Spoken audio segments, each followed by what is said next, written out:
রুশ পতাকাবাহী ট্যাঙ্কারে হামলা চালানোয় ইউক্রেনের বন্দর জাহাজে পাল্টা হামলা চালানোর হুমকি দিয়েছেন রাশিয়ার প্রেসিডেন্ট ভ্লাদিমির পুতিন। এছাড়া দেশটি সমুদ্র থেকে বিচ্ছিন্ন করে দেওয়ার হুঁশিয়ারও দিয়েছেন তিনি। গতকাল মঙ্গলবার সাংবাদিকদের সঙ্গে আলাপকালে তিনি এসব কথা বলেন।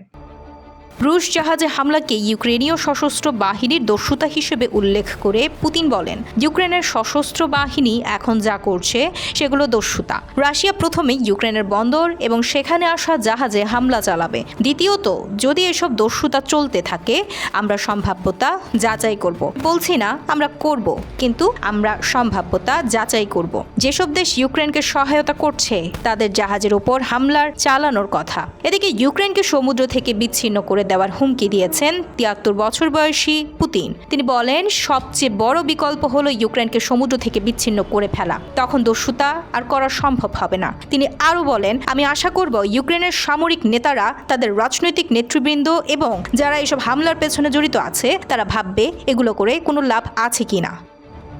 গত ২ দিনে রাশিয়ার অন্তত ৩টি ট্যাঙ্কারে হামলা হয়েছে। সামুদ্রিক ড্রোন ব্যবহার করে এইসব জাহাজ ক্ষতিগ্রস্ত করা হয়েছে বলে জানিয়েছেন ইউক্রেনের গোয়েন্দা সংস্থার এক কর্মকর্তা। এদিকে রাশিয়া ইউক্রেন যুদ্ধ বন্ধ ও শান্তি চুক্তি করতে মস্কোতে গিয়েছিলেন যুক্তরাষ্ট্রের প্রেসিডেন্ট ডোনাল্ড ট্রাম্পের বিশেষ দূত স্টিভ উইটকফ এবং জর্জ ক্রুসনার। গতকাল মধ্যরাত পর্যন্ত ৫ ঘণ্টা ব্যাপী তারা আলোচনা করেন। তবে এই আলোচনা ফলপ্রসূ হয়নি বলে জানিয়েছেন ইউরি উসাকোভ।